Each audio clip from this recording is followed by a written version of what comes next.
I drove up the narrow mountain road, my truck's engine straining against the steep incline as each turn revealed more of the familiar Appalachian landscape. The trees crowded close to the pavement, their branches reaching overhead like old friends trying to wave me down. Buddy sat in the passenger seat, his golden fur catching the late afternoon sunlight that filtered through the windshield. His tongue lolled out as he panted, nose pressed against the glass, watching the world go by with the pure joy only dogs seem capable of. "Almost there, boy," I said, reaching over to scratch behind his ear. 4 days had passed since the phone call about Grandpa. Heart failure, they said.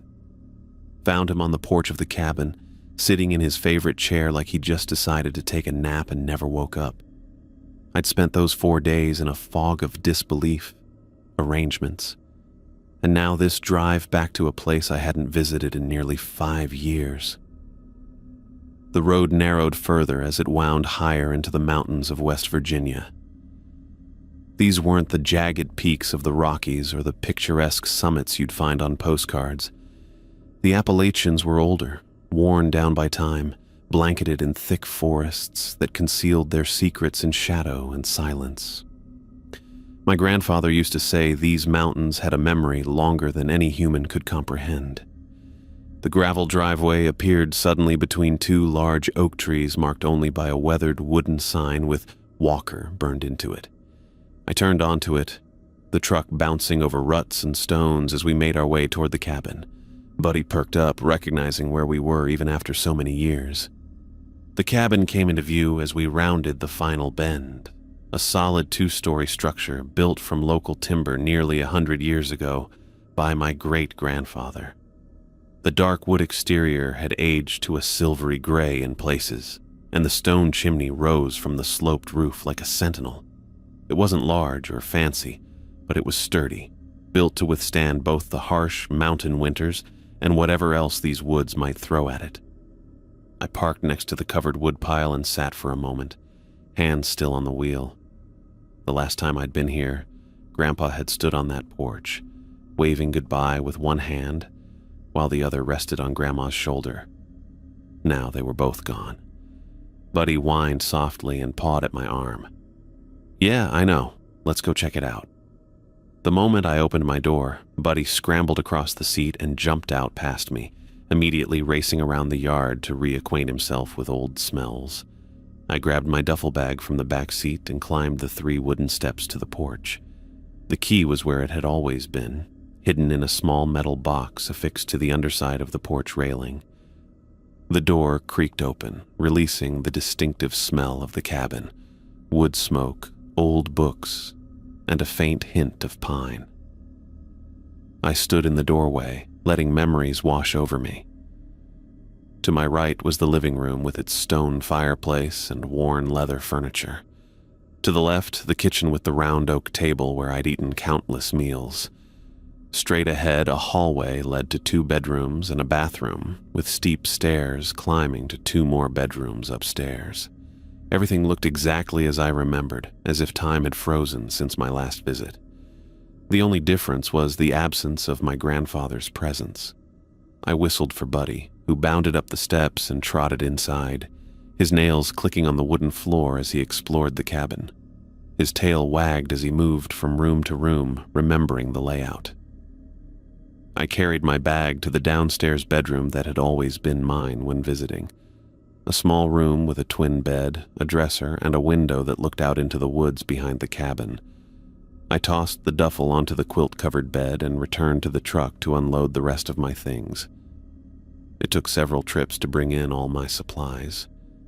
Enough food and necessities to last a couple of weeks while I sorted through Grandpa's belongings and figured out what I was going to do with the cabin. The lawyer had explained that according to the will, the property was now mine, the 4th generation of Walkers to own this particular piece of mountain. As I put away groceries in the kitchen, my eyes kept drifting to the window above the sink. Beyond the glass was the beginning of a hiking trail that wound its way deeper into the forest. That trail had been both a source of adventure and warnings throughout my childhood. Grandpa's rules came back to me as I stared into the darkening woods.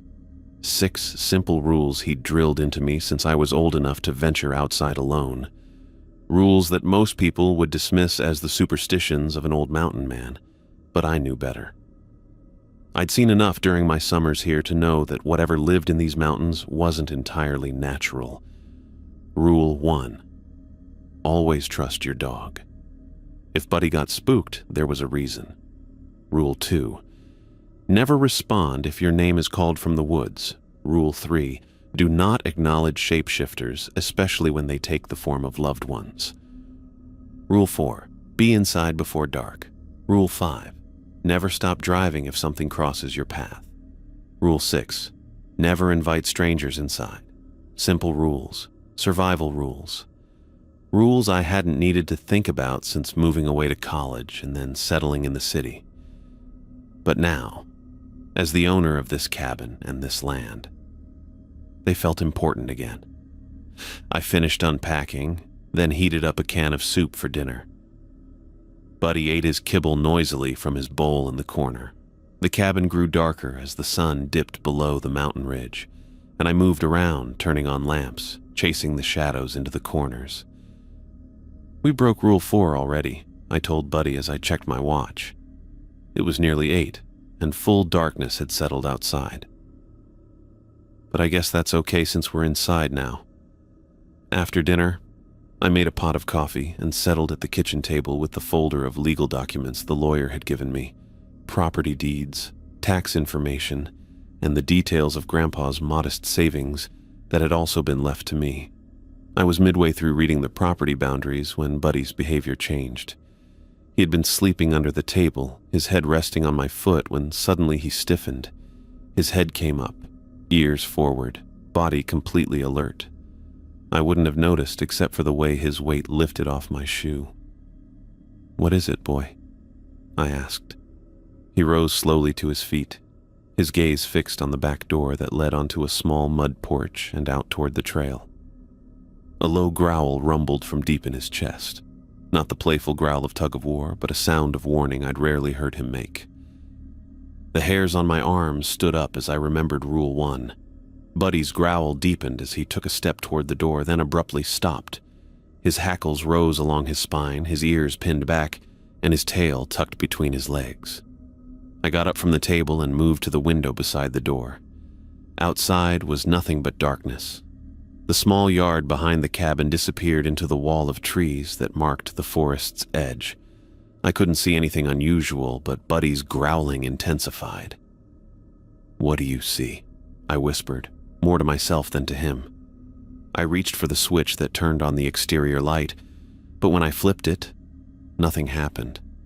The bulb must have burned out since Grandpa's death. Buddy backed away from the door now, still growling, still staring at it as if he could see through the solid wood. His retreat was so unlike him that it sent a chill down my spine. Buddy wasn't easily frightened. He'd faced down aggressive dogs twice his size without backing up an inch. Whatever was out there was scaring him badly. I grabbed the heavy Maglite flashlight from the drawer next to the sink and checked that the door was locked. The deadbolt was secure, but I tested the knob anyway, making sure it wouldn't turn. The door to the mud porch was solid oak, installed by my grandfather decades ago, specifically because, as he put it, regular doors don't keep everything out. Buddy retreated further, backing up until he was pressed against my legs, his body trembling slightly, but his growl unwavering. I put my hand on his head, feeling the vibration of his warning through my palm. "It's okay," I told him softly. "We're inside. We're safe." I aimed the flashlight through the window, sweeping its beam across the yard. The light caught nothing but empty space and the trunks of trees at the forest edge. No glowing eyes, no movement. Nothing to explain Buddy's reaction. But I trusted him. Rule 1. I turned off the kitchen lights so I could see better outside, then pulled a chair up to the window. If something was out there, I wanted to know what it was. Buddy stayed pressed against my legs, his growling quieter now but still constant. We sat like that for 20 minutes, me watching the darkness and Buddy watching the door. Occasionally, I'd sweep the flashlight beam across the yard again, but never saw anything unusual. No movement, no sounds beyond the normal chorus of night insects and the distant hoot of an owl. Then, as suddenly as it had started, Buddy's growling stopped. His body relaxed, the hair on his back smoothed down, and he let out a long breath that sounded almost like a sigh. "Is it gone?" I asked him. He looked up at me, then walked back to his food bowl and took a drink of water. His demeanor completely returned to normal. Whatever had been out there had left. I turned the kitchen lights back on and returned to the table, but I couldn't focus on the legal documents anymore. My mind kept replaying Buddy's reaction, trying to make sense of it. In all our years together, I'd never seen him act quite like that. "The mountains are testing us already," I said to Buddy, who had settled back under the table. "First night back and something comes to check us out." He thumped his tail against the floor once, as if agreeing. I sipped my now cold coffee, looking around the kitchen that had been the heart of this home for generations of my family. The familiar space felt different now, not just because Grandpa was gone, but because I was seeing it through new eyes. The eyes of an owner, not just a visitor, someone responsible for maintaining not just the property but the traditions and knowledge that came with it. The Walker family had lived on this mountain for over 100 years. We'd coexisted with whatever else called these woods home, following rules that kept the peace. Now it was my turn to be the keeper of those rules, to respect the boundaries that kept everyone safe. I finished my coffee and locked up the house for the night, checking each window and door twice. In the bedroom, Buddy jumped up onto the foot of the bed, something Grandpa would never have allowed, and settled into a tight circle. As I lay in the darkness, listening to the unfamiliar creaks and groans of the old cabin, I couldn't shake the feeling that we were being watched. Not just by whatever had been outside earlier, but by the mountain itself, assessing whether this new walker would honor the old ways. I fell asleep wondering what else would come to test us before the week was through. I woke to sunlight streaming through the bedroom window and Buddy's warm weight against my legs. For a moment, the familiar smell of the cabin and the soft creaking of the old house made me think I was 12 again, here for summer vacation. Then reality crashed back. Grandpa was gone and this place was mine now. Buddy raised his head and yawned, his tail thumping against the quilt when he saw I was awake. I reached out to scratch behind his ears. "Morning, boy. Sleep okay?" After our strange experience last night, I half expected to feel unsettled in the light of day, but the cabin seemed peaceful now. Birds chirped outside and a gentle breeze rustled the trees. The mountain appeared calm, almost welcoming. I got up and pulled on jeans and a flannel shirt, then padded to the kitchen in my socks. The coffee maker was ancient, probably the same one Grandpa had used for 20 years, but it still worked. While it brewed, I looked out the window at the trail behind the cabin. The path wound its way between tall pines and oaks, disappearing into the thick forest that covered most of the mountain. How many times had I walked that trail as a kid? Hundreds, probably. Grandpa and I had hiked it nearly every morning during my summer visits, checking his fishing lines in the creek 2 miles in. "What do you think, Buddy? Feel like a hike?" At the word hike, his ears perked up and his tail wagged faster. I laughed and poured coffee into a travel mug. "Let me get some breakfast first, then we'll go." After a quick meal of toast and eggs, I laced up my hiking boots and grabbed a small backpack. I packed water bottles, a few protein bars, my phone, though service was spotty at best up here, and the Maglite flashlight from last night. The mountain seemed friendly now, but I'd grown up with enough of Grandpa's stories to know how quickly that could change. The morning air felt crisp and cool as we stepped outside. Dew sparkled on the grass and mist still clung to the distant ridges. Buddy ran ahead to the start of the trail, then looked back at me expectantly. "Coming, coming," I called, adjusting my backpack straps. The trail started as a well-worn path about 3 feet wide, with occasional stone steps built into the steeper sections. Grandpa had maintained it meticulously for decades. I wondered if that job fell to me now. Buddy trotted ahead, stopping occasionally to sniff at interesting spots or chase after a squirrel. His behavior was normal, excited but relaxed, nothing like his tense alertness from the night before. Whatever had spooked him seemed gone now. The forest embraced us as we walked deeper, the canopy overhead filtering sunlight into dappled patterns on the ground. Fallen leaves and pine needles cushioned our footsteps. The familiar smell of earth and vegetation filled my lungs with each breath. This was the mountain I remembered. Beautiful, peaceful, alive with natural sounds. We'd been walking for about 20 minutes when I first heard it. "Samuel." The voice came from somewhere to my left, off the trail where the trees grew thicker. I stopped, my body tensing automatically. "Samuel, is that you?" It was Grandpa's voice. Exactly his voice. The slight rasp from decades of smoking pipes.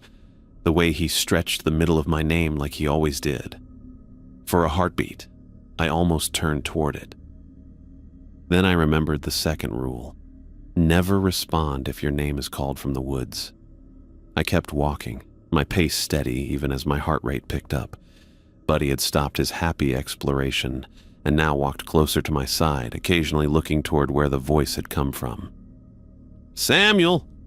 Samuel, come here, boy! I need to show you something!" The voice sounded so normal, so exactly like Grandpa that it made my chest ache. But the rules had been drilled into me since childhood, and I followed them without question. I didn't look toward the voice. I didn't answer. I just kept walking.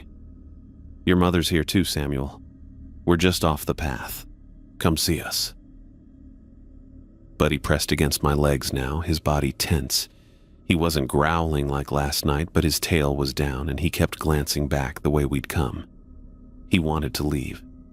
Rule 1. Always trust your dog. I should turn back. But something stubborn in me wanted to keep going, to show whatever this was that I wouldn't be frightened away from my own property. So I continued forward, though I rested my hand on Buddy's head for reassurance. His or mine, I wasn't sure. "Samuel Walker, don't you ignore your grandfather, boy." The voice had taken on an edge now, a sharpness that Grandpa's voice would get when he was truly angry, which was rare enough that I recognized it instantly. The imitation was perfect, down to the slight tremble of restrained emotion. "Samuel, please, I'm hurt. I fell. I need help." Now it sounded pained, desperate. Buddy whined and pushed harder against me. I picked up my pace slightly, moving with purpose but not running. Running would be acknowledging it, giving it power.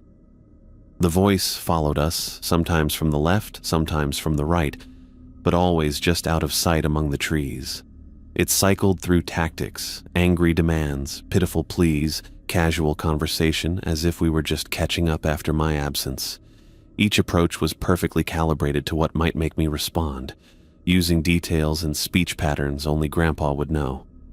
"Remember how we used to fish at the Big Bend? The water's perfect there today. Let's go check it, like old times. Samuel James Walker, you turn around right now and help me. You owe me that much. Just wanted to tell you I'm proud of you, boy. Always have been." That last one nearly broke me. I'd never actually heard Grandpa say those words when he was alive. He wasn't one for expressing feelings directly. Hearing it now, even knowing it wasn't really him, made my throat tighten. I swallowed hard and kept walking. The voice followed us for nearly 10 minutes, growing increasingly frustrated and then suddenly shifting to new approaches. Finally, after what felt like an eternity but was probably closer to 10 minutes, it stopped. The forest fell silent except for natural sounds. Birds, the rustling of leaves, Buddy's panting beside me. When it seemed clear the voice was gone, Buddy's demeanor changed. His tail came back up, and he moved ahead of me again, though not as far as before. We continued hiking for another 30 minutes, reaching the creek where Grandpa and I used to fish. I sat on a fallen log while Buddy splashed in the shallow water, cooling off and chasing minnows. The normality of the moment felt surreal after what we'd just experienced. Had I imagined it? No. Buddy's reaction confirmed something had been there, something that bothered him, something that knew exactly how my grandfather spoke and what he might say to get me to respond. We stayed by the creek for a while, enjoying the peacefulness before heading back toward the cabin. The return hike was uneventful. No voices, no sense of being watched. By the time we reached the edge of the yard, I'd almost managed to convince myself the whole thing had been some kind of auditory hallucination brought on by grief and lack of sleep. Buddy ran ahead to the porch while I paused to retie my bootlace. When I straightened up, I noticed he wasn't barking happily or scratching at the door as he normally would. Instead, he stood completely still at the bottom of the porch steps, staring at the cabin. I approached cautiously, scanning the building for anything unusual. Nothing seemed out of place from the outside. The door was closed, the windows intact, but Buddy wouldn't move forward. "What is it, boy?" I asked quietly. He glanced at me, then back at the cabin, his body language communicating clear unease, not the intense fear from last night, but definite concern. I climbed the steps slowly, Buddy finally following but staying behind me. The door was locked as we'd left it. I used the key and pushed it open, listening carefully before stepping inside. Nothing seemed disturbed in the front room. I moved through it toward the kitchen, Buddy still trailing close behind me. At the kitchen doorway, I stopped cold. My grandmother sat at the oak table, her hands folded neatly in front of her. She wore her favorite blue cardigan, the one with wooden buttons that I remembered from childhood. Her silver hair was pulled back in its usual bun, and her kind face lit up with a smile when she saw me. "There you are, Samuel," she said, her voice exactly as I remembered it. "Did you have a nice walk? You always did love that trail." For one disorienting moment, I felt like I'd stepped back in time. But Rebecca Walker had been dead for 3 years. I'd flown back for her funeral, had watched them lower her casket into the ground next to the plots reserved for Grandpa and eventually me. Rule 3. Do not acknowledge shapeshifters, especially when they take the form of loved ones. The thing at the table smiled with my grandmother's smile, the corners of her eyes crinkling exactly the way they used to. She looked so real, so solid, not like a ghost or apparition, like a living, breathing woman sitting at her own kitchen table where she'd sat thousands of times before. "I made some tea," she said, gesturing to the stove where the kettle sat. "Would you like some? You must be thirsty after your hike." Buddy pressed hard against my legs, trembling slightly. He could see her too. This wasn't my imagination, but he wasn't growling or barking, just exhibiting the same unease he'd shown outside. I backed away without speaking, keeping my eyes on the figure but not meeting its gaze directly. I retreated down the hallway to my bedroom, Buddy right with me. I closed the door and leaned against it, heart pounding. What was the protocol here? Grandpa had taught me the rules but hadn't explained what to do if a shapeshifter got inside. Was I supposed to wait it out? Try to make it leave? The logical part of my brain suggested calling someone. The police, a neighbor, anyone. But what would I say? "Hello, there's a perfect copy of my dead grandmother sitting at my kitchen table." I took several deep breaths, trying to calm myself. 5 minutes. I'd wait 5 minutes, then check again. Maybe it would leave if I didn't engage with it. Those were the longest 5 minutes of my life. I sat on the edge of the bed, Buddy beside me, both of us staring at the bedroom door as if expecting it to burst open at any moment. But nothing happened. The cabin was silent. When the time was up, I rose slowly.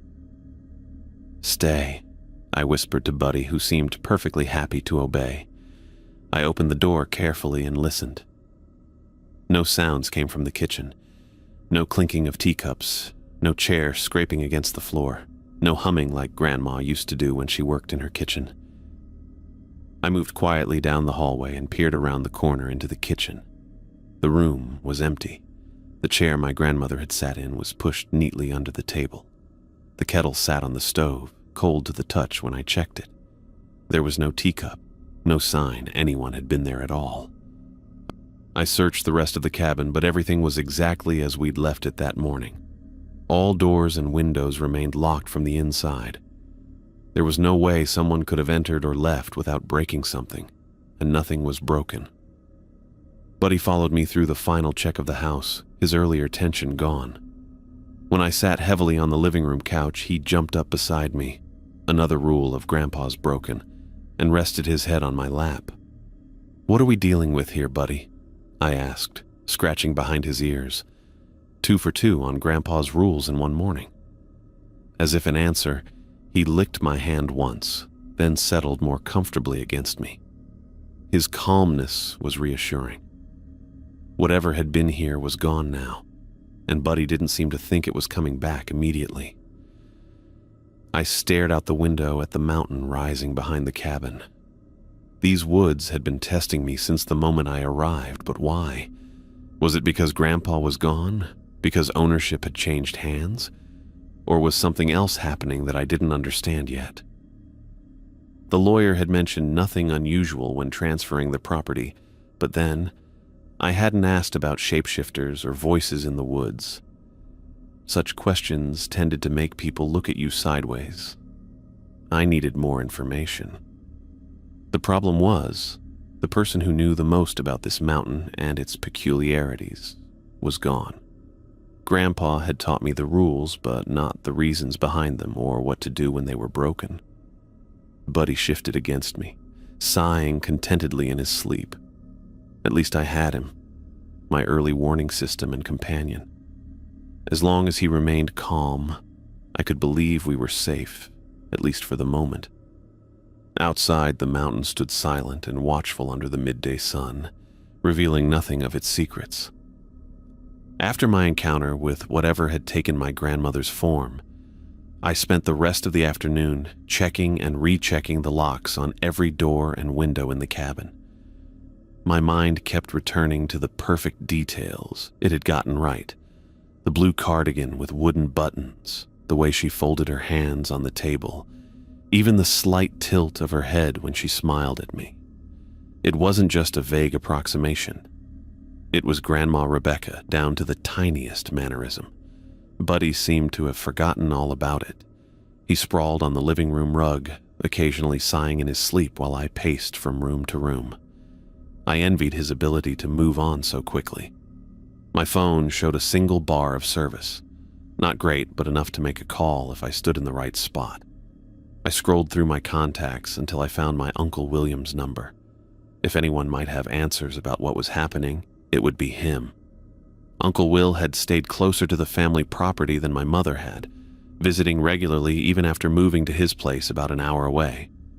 I held the phone up near the kitchen window, watching the signal strength fluctuate. When it steadied at 2 bars, I hit the call button and waited through several rings. "Samuel?" His voice sounded clear despite the weak connection. "Everything all right up there?" "Not exactly," I said, trying to decide how much to reveal. Uncle Will had grown up here. He knew the rules just as well as I did. "I've had some experiences since I arrived. Things Grandpa warned me about." A long pause followed. "What kind of experiences?" "Someone called my name in the woods this morning," used Grandpa's voice. "Knew things only he would know." I took a breath. And when I got back to the cabin, there was something that looked like Grandma sitting at the kitchen table. Another pause, longer this time. I heard him exhale slowly. "Have you followed the rules?" he asked finally. "Yes." Didn't answer the voice, didn't talk to the thing that looked like Grandma. "And Buddy's been warning me when something's not right." "Good." The relief in his voice was obvious. "Listen, Samuel, the mountains have been more active lately, not just around your place, all the old family properties. Thomas mentioned it when I was at his store last week. Thomas. Runs the general store down in the valley. Known our family for generations. He's aware of the situation. I looked out the window at the forest surrounding the cabin. Why now? Why are they suddenly so active? Not sure, Uncle Will said. But it started before your grandfather passed. He mentioned it in our last conversation, said something felt different, like the balance was shifting. I asked, did Grandpa leave any information, notes, or journals about this stuff? If he did, they'd be there at the cabin somewhere. He was private about certain things, even with family. Uncle Will paused again. Samuel, just keep following the rules. They've kept walkers safe for generations. I can come up tomorrow if you want, help you look around. I appreciate it, I said, but I think I need to handle this myself for now. We spoke for a few more minutes about practical matters, the condition of the cabin, the legal transfer of the property before saying goodbye. His words stayed with me as I put the phone down. The mountains have been more active lately. Not just my imagination, then. The kitchen clock showed nearly 5. Outside, the sun was already dipping behind the western ridge, shadows stretching longer across the yard.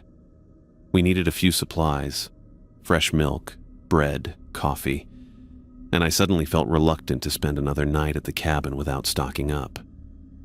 "Buddy," I called, and he lifted his head from the rug. "Want to go for a ride?" His tail thumped against the floor at the word ride, and he was on his feet in seconds, trotting to the door. I grabbed my jacket and keys, checking that I had my wallet. Rule 4 was to be inside before dark, but we would only be gone an hour at most. Plenty of time to get to Thomas's store and back before full darkness set in. The air felt cooler as we stepped outside, the wind picking up with the approach of evening. Buddy jumped into the passenger seat of the truck with practiced ease, and I slid behind the wheel, starting the engine. The familiar rumble felt reassuring, solid, real, normal. We backed out of the driveway and headed down the narrow mountain road, the trees forming a tunnel of branches overhead. The road twisted and turned, following the natural contours of the mountainside. I drove slower than necessary, partly because of the winding route and partly because I felt uneasy. Buddy sat alert in his seat, watching the road ahead. The shadows deepened as we descended, though the sky was still light. We'd gone about 3 miles when my headlights caught something in the road ahead. A figure stood directly in our path, illuminated in the beams. As we drew closer, I felt my stomach drop. It was my mother, Jennifer Walker, standing in the middle of the road with her arms waving frantically above her head. I eased off the gas instinctively, the truck slowing. She looked so real. Her dark bob haircut, the light blue sweater she often wore, even the silver bracelet on her wrist that had been a gift from my father years ago. Her face was streaked with tears, her mouth forming words I couldn't hear through the closed windows. "Help me," she seemed to be saying. "Samuel, help me." Buddy gave a low whine beside me, pressing closer to the door and away from the windshield. Rule 5 echoed in my head. Never stop driving if something crosses your path. My mother lived 3 hours away in Charleston. There was no reason for her to be here, alone, on this mountain road. No reason except that something wanted me to stop. I pressed my foot down on the accelerator. The truck picked up speed, heading straight for the figure of my mother. Her eyes widened, her mouth opening in what looked like genuine shock and fear. Her hands pressed against the hood as we approached, then against the windshield. A terrible moment where I could see every detail of her face, inches from mine through the glass. Then we passed through her, and she dissolved like smoke into the air. Buddy barked once, a sharp sound that made me jump, then settled back into his seat, looking considerably more relaxed. My hands were shaking on the steering wheel. I kept driving, maintaining my speed, watching the rearview mirror, half expecting to see her reform behind us. But the road remained empty. The rest of the drive passed without incident. The valley opened up below us, and soon we reached the small cluster of buildings that passed for a town in these parts. Thomas's general store sat at the crossroads, its weathered clapboard exterior lit by a buzzing neon open sign in the window. I parked in front and turned to Buddy. "Stay here. I'll be quick." The store's bell jingled as I pushed the door open. The interior was exactly what you'd expect from a rural general store. A little bit of everything crammed onto shelves that had probably been there since the 1950s. A pot-bellied stove sat in one corner, though it wasn't lit in the mild spring weather. An elderly man stood behind the counter, his lean frame slightly stooped with age. He looked up as I entered, sharp hazel eyes studying me from beneath the brim of a faded baseball cap.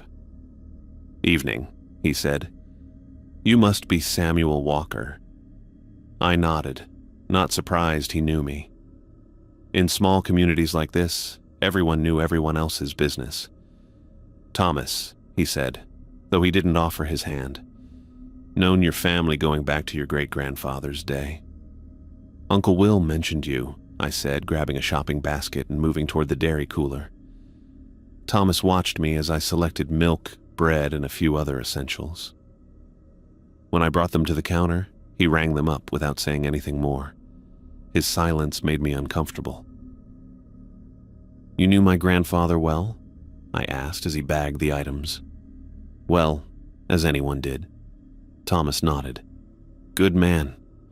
Understood the way things work up here." There was something in his tone that made me think he wasn't just talking about mountain living in general. "I just saw something strange on the road coming down," I said, testing the waters. "Looked like my mother standing in the middle of the road." Thomas's hands paused in their work. His eyes met mine, sharp and evaluating. "But you didn't stop," he said. It wasn't a question. "No, drove right through it." He nodded once, seemingly satisfied, and finished bagging my groceries. "They've been more aggressive this week," he said casually, as if discussing the weather. "Testing folks who come back to old family land, not just your property, all the old places." He pushed the bags toward me. $32.57. I handed him two $20 bills, trying to process what he'd just said so matter-of-factly. As he made change, I pulled out my phone. "Got a signal in here?" I asked. "Best in town," Thomas replied. "Who you calling?" "My mother, just to check." He nodded, understanding immediately. I dialed her number and she picked up on the third ring. "Samuel, everything okay?" The sound of her real voice, slightly worried and very much alive, loosened something in my chest. "Yeah, Mom. Everything's fine. Just checking in. How are you?" "I'm good. Just got home from work." Her voice sounded normal, coming from her home in Charleston, not from a figure dissolving on a mountain road. "How's the cabin?" "It's interesting," I said, aware of Thomas listening. "I'll tell you more later. Just wanted to hear your voice." We chatted briefly before saying goodbye. When I hung up, Thomas was watching me with knowing eyes. "She's fine," I told him, though he hadn't asked. "Course she is," he said, counting out my change. "Real people don't stand in the middle of mountain roads at dusk." I took the money and the bags. "You seem to know a lot about what's happening up there." Thomas leaned on the counter. "Been here all my life. You see things, living in these mountains long enough." His voice lowered slightly. "Your grandfather trusted me. We talked sometimes about the peculiarities of this place." "And what did he say about what's happening now? About things getting more aggressive?" Thomas shook his head. He was concerned last time I saw him. Said the balance was changing, that something was waking up that should stay sleeping. He straightened. "You better head back before full dark. And Samuel," I paused at the door, "keep following those rules of his. He made them for a reason." The bell jingled as I pushed the door open and stepped back into the evening air. Buddy watched me approach through the truck window, his tail wagging when I climbed in. "Mom's fine," I told him, setting the groceries on the floor of the passenger side. And apparently, we're not the only ones dealing with increased activity.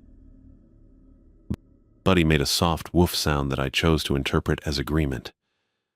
The drive back up the mountain was tense but uneventful. I kept scanning the road ahead, half expecting another apparition to appear, but nothing did. We made it back to the cabin just as the last light was fading from the sky, the tree line a dark silhouette against deep blue. I carried the groceries inside while Buddy did a quick patrol of the yard. The cabin felt different now. Not just a family property I'd inherited, but something more complex. A place with responsibilities I was only beginning to understand. As I put away the milk and bread, I thought about what both Uncle Will and Thomas had said. The mountains were testing me, but why? What was the balance Grandpa had mentioned, and what was waking up that should stay sleeping? Buddy scratched at the back door, and I let him in. He seemed calm enough, so whatever had bothered him last night wasn't present now. I locked the door behind him and checked all the windows again. 3 of Grandpa's rules had been tested in a single day. I wondered which would come next, and whether I'd be ready when it did. I stood in the kitchen putting away the last of the groceries, my mind still churning over what Thomas had said.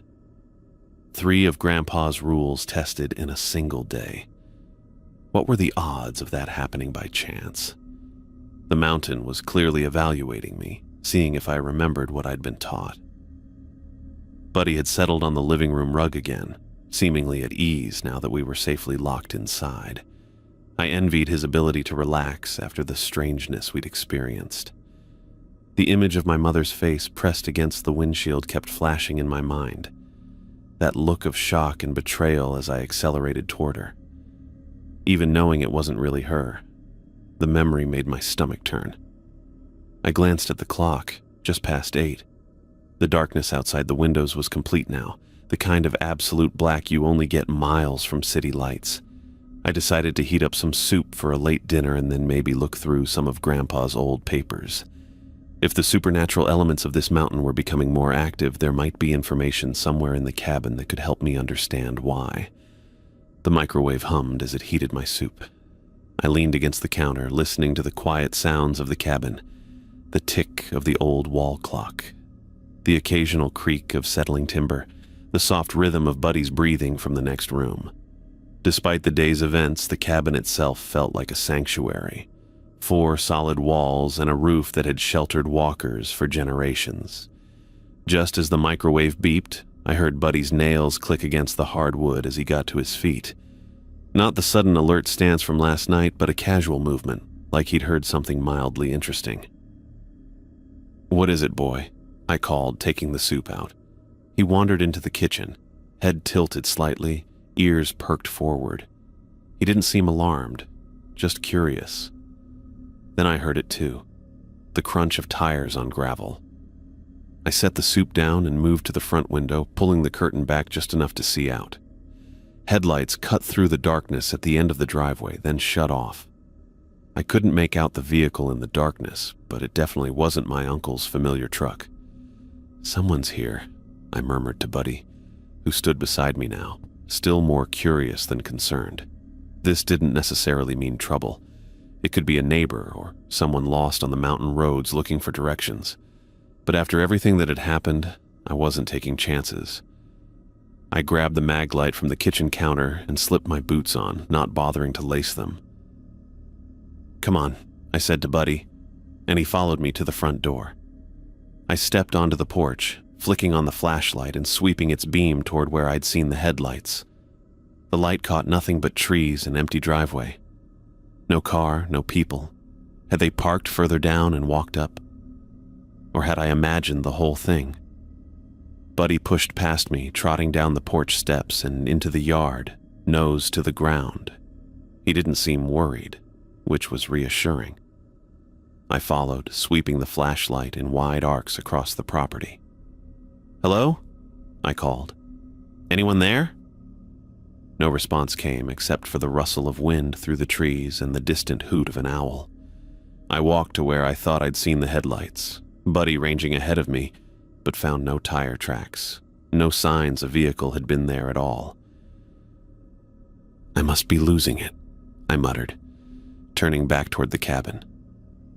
The soup would be getting cold, and standing out in the dark yard suddenly seemed foolish. I whistled for Buddy, who had wandered toward the tree line. He turned and trotted back to me, and together we headed for the cabin. That's when I heard it, the soft sound of footsteps on the wooden porch. My beam caught movement by the front door.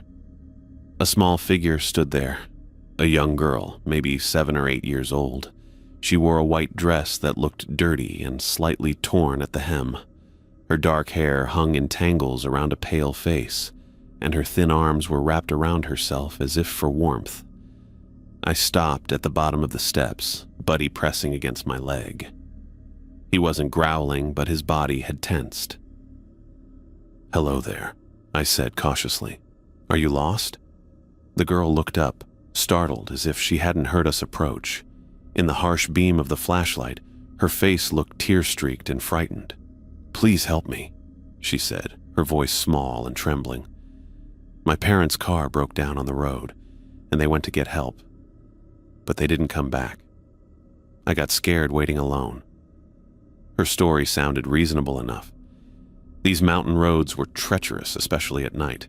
A broken-down car, parents going for help, a frightened child left behind who'd spotted the lights of the nearest house. "How long ago did they leave?" I asked, not moving closer yet. "I don't know," she sniffled. "It felt like hours. I'm really cold." She did look cold, shivering in the night air that had grown chilly after sunset. The thin white dress couldn't be providing much warmth. Part of me wanted to usher her inside immediately, get her warm, call for help. But Buddy still hadn't relaxed beside me, and after today, I wasn't taking anything at face value. "What's your name?" I asked, taking one step up onto the porch, but still keeping my distance. "Emily," she replied, wiping at her eyes with the back of her hand. "Please, can I come inside? Just until my parents come back?" I raised the flashlight a bit higher, illuminating her face more clearly. She blinked in the brightness, looking away momentarily. When she looked back, I caught something, a flash of wrongness in her eyes. I moved the beam directly to her face, ignoring her wince. That's when I saw it clearly. Her eyes were completely black. No iris, no white, just empty darkness that seemed to swallow the flashlight beam. Rule 6 echoed in my head. Never invite strangers inside. I took a step back, nearly stumbling down the porch steps. Buddy gave a low whine beside me. "I need to go inside and call for help," I said, keeping my voice steady with effort. "The police or rescue services can come look for your parents." "No." The girl, Emily, stepped forward, one hand outstretched. "Please don't leave me out here alone. I'm scared. Can I come in while you call? Please?" Her voice was still childlike, pleading, but there was something underneath it now, a note of demand rather than request.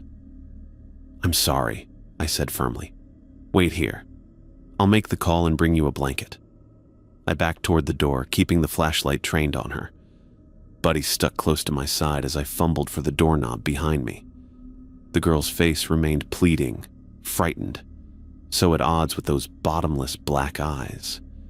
As soon as I got the door open, I slipped inside with Buddy and shut it firmly, turning the deadbolt. My heart hammered in my chest as I leaned against the solid oak, trying to process what I'd just seen. A knock came almost immediately, light and tentative. "Please," called the girl's voice through the door. "I'm really scared out here." I said nothing, moving to the window beside the door to peek through the curtain. She stood right where I'd left her, small and forlorn in her dirty white dress, looking exactly like a lost child except for those eyes. "I know you're in there," she called. "Please let me in. It's cold out here, and I'm all alone." The pleading continued for several minutes as I stood frozen by the window, watching. Buddy had taken up position at my side, alert but not panicking. Whatever this was, he seemed to view it as a threat to be monitored, rather than immediate danger. I considered my options. I could call for help, but who? The police wouldn't get here for at least 45 minutes, and what would I tell them?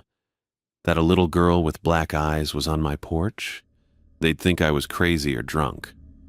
Uncle Will was too far away to get here quickly. Thomas might understand, but I didn't have his number. A sudden loud bang on the door made me jump. No longer the gentle knocking of a child's hand, but a violent pounding that shook the frame. "Let me in, Samuel," the voice called. But it wasn't a child's voice anymore. It was deeper, resonant, a perfect imitation of my grandfather's voice. "Let me in, and I'll tell you what really happened to me." I backed away from the door, nearly tripping over Buddy. "Grandpa died of heart failure," I called, immediately regretting breaking my silence. "They found him in his chair on the porch." A dark chuckle came through the door, still in Grandpa's voice. "Is that what they told you? There's so much more to the story, Samuel. So much you don't know. Let me in, and I'll explain everything." The pounding continued, rhythmic and forceful. I retreated to the kitchen, trying to think. This was clearly the next test, the sixth rule being challenged directly. But unlike the tests in the woods or on the road, I couldn't simply drive away or keep walking. This thing was at my door, demanding entry, using my grandfather's voice to try to trick me. "Samuel!" Now it was my mother's voice, frantic and afraid. "Samuel, please! Something's wrong. I need your help. Open the door." I pressed my hands over my ears, but the voice carried clearly through the cabin. "Sam, it's Will." My uncle's voice now calm and reasonable. "Let me in, nephew. We need to talk about what's happening here." Buddy pushed against my leg, then walked to the hall closet and sat in front of it, looking back at me expectantly. I followed, opening the door to find a metal baseball bat leaning in the corner. Grandpa's, from his younger days. I grabbed it, the weight solid and reassuring in my hands. Armed, I moved back to the living room, staying well away from the door but able to hear the continued pounding and cycling voices. The thing outside went through every family member I could think of. My mother, my uncle, my grandmother, even my father who had left when I was young. Each voice was perfect, each plea carefully calibrated to what might make me open the door. Samuel James Walker. My grandfather's stern voice again. "You open this door right now, boy. This is still my house, and you will respect me."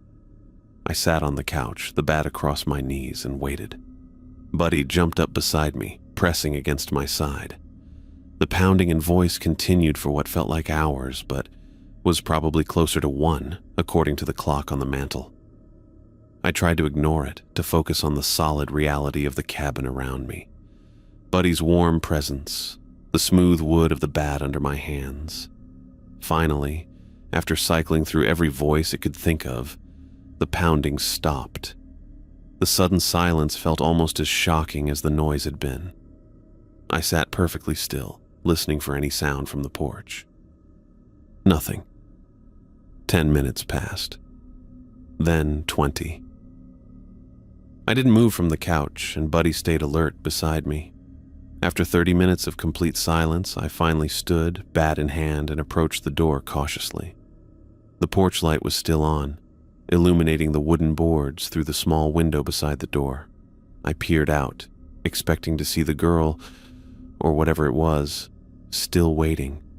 The porch was empty. No child in a white dress, no figure at all.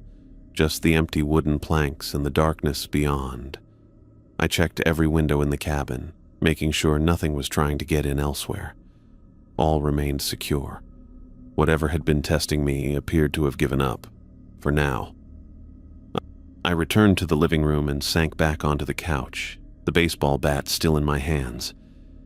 Buddy laid his head on my knee, looking up with eyes that seemed almost understanding. 4 rules tested, I murmured, running my hand over his soft fur.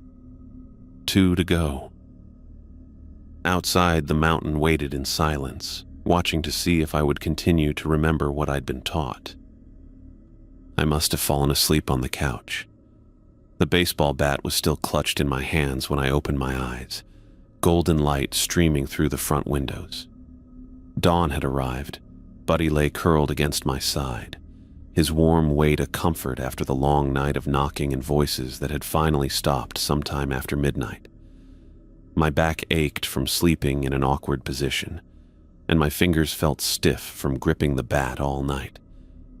I set it aside and stood, stretching to work out the kinks. Buddy raised his head, yawned, and jumped down from the couch. He seemed much calmer this morning, padding to the back door and scratching lightly to be let out. I checked the front door first, half expecting to find damage from the violent pounding, but the solid oak showed no marks, not even a scuff.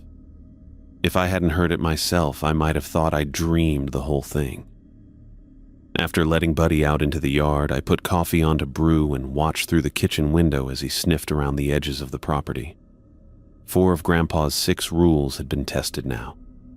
I wondered if the final 2 would come today, or if whatever was testing me might space them out, letting me relax before hitting me with something new. The coffee maker gurgled and hissed as it finished. I poured a cup and took it outside to the back porch, wanting to feel the morning sun on my face after the tense night indoors.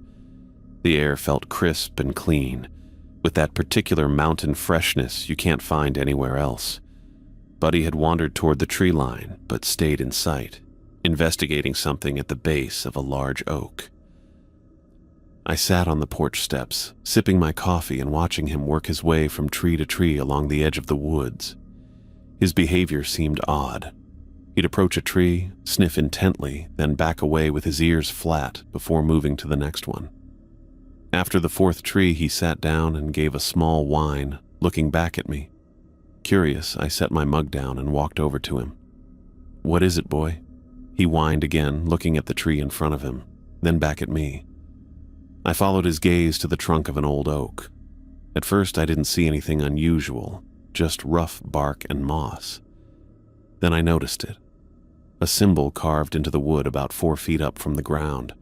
It looked fresh, the exposed inner wood still pale against the weathered bark. The symbol wasn't anything I recognized, not a letter or number from any alphabet I knew. It was angular and complex, almost like a circuit diagram, but with curves that gave it an organic quality. Looking at it made me uneasy in a way I couldn't explain, like trying to read something written in a language I didn't understand, but somehow knew was threatening. I touched it lightly with my fingertips. The carving was shallow but precise, as if made with a small, sharp tool. Buddy whined again, backing away further. "When did this get here?" I murmured, looking around. That's when I noticed similar markings on other trees, at least a dozen that I could see from where I stood, all facing the cabin. How had I missed them yesterday? They weren't subtle. Each symbol about the size of my hand, carved at roughly the same height on each tree. I walked to the next marked tree, Buddy trailing reluctantly behind me. This symbol was different from the first, more angular, with what looked like a central eye or spiral. Again, that strange unease washed over me as I examined it. Not fear exactly, but a deep sense of wrongness, like looking at something that shouldn't exist in our world. Grandpa had never mentioned anything about symbols on the trees. None of his rules covered strange carvings appearing overnight. I made my way from tree to tree, documenting each unique symbol in my mind. Buddy refused to come close to any of them, hanging back and whimpering softly whenever I approached a marked tree. The marks formed a rough circle around the property, like a boundary line drawn through the forest. I followed them until I came to the largest oak on the property, an ancient giant that Grandpa had always said was here long before the first walker built on this land. It had a symbol too, larger and more complex than the others, covering a good portion of its massive trunk. This one made my head hurt to look at. The lines seemed to shift slightly when I wasn't focusing directly on them, like an optical illusion. Buddy stopped about 10 feet away from this tree and sat down firmly, refusing to come closer. He He wasn't just uncomfortable now. He was scared. "It's okay," I told him, though I wasn't sure it was. "Stay there." As I studied the complex carving, I noticed something odd about the ground at the base of the tree. The dirt looked recently disturbed, not dug up exactly, but different from the surrounding soil, looser somehow. Kneeling down, I ran my hand over the spot. The earth gave way slightly under my palm, as if something had been buried there not long ago. I looked back at Buddy, who was watching me intently from his safe distance. "What do you think? Should we see what's down there?" He gave a short bark that I chose to interpret as agreement. I went back to the cabin for a garden trowel I'd seen in the mudroom, then returned to the oak. The soil came away easily as I dug, confirming my suspicion that it had been disturbed recently. About 8 inches down, the trowel struck something solid with a dull thunk. Brushing away the remaining dirt, I found a metal box about the size of a hardcover book. It was old, the metal darkened with age and slightly rusted around the edges, but the latch was new, a modern padlock that gleamed in the morning light. Attached to it with a piece of twine was a small key. My hands trembled slightly as I unlocked the box. Whatever was inside had been deliberately buried beneath the most prominently marked tree. Part of me worried it might contain something dangerous or cursed. This whole situation felt like something from a horror movie, but my curiosity won out. The lid creaked as I lifted it. Inside was a leather-bound journal, its cover worn smooth with handling. I recognized it immediately as my grandfather's. He'd always had it with him when I was growing up, jotting down notes about the weather, wildlife sightings, maintenance needed around the property. I'd never been allowed to read it. It was private, he'd said. Just boring old man stuff. I lifted it carefully from the box. A folded piece of paper fell out from between the pages, my name written on it in Grandpa's unmistakable handwriting. I unfolded it with care. "Samuel," it read. "If you're reading this, then I'm gone and you've found the marks. They'll appear when you're being tested. The journal will explain. Remember the rules." The note was dated just 3 days before he died. I sat back on my heels, the journal heavy in my hands. Grandpa had known this would happen. He'd buried this box, written this note, all just days before his death. Had he known that was coming too? Buddy had crept a little closer, still keeping his distance from the marked tree, but watching me intently. I tucked the note in my pocket and opened the journal to its first page. The earliest entry was dated nearly 50 years ago, when Grandpa would have been in his late 20s. "Took ownership of the family property today," it began. Dad explained the responsibility that comes with it.